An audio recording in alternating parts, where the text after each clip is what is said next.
Преку црвениот крст во Струмица почна обуката на нови 20 персонални асистенти кои во иднина ќе помагаат на лицата со попречености во извршувањето на нивните секојдневни обврски.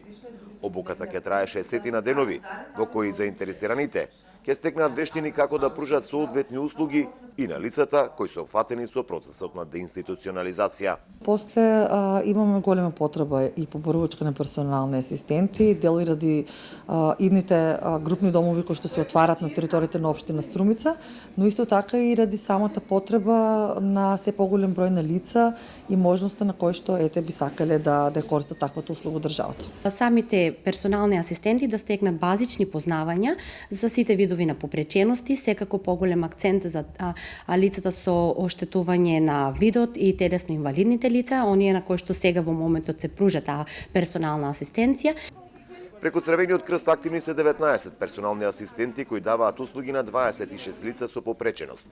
Дел од нив се ангажирани за лицата кои од заводот Бања Банско се сместија во стамбени единици во Струмица со процесот на деинституционализацијата.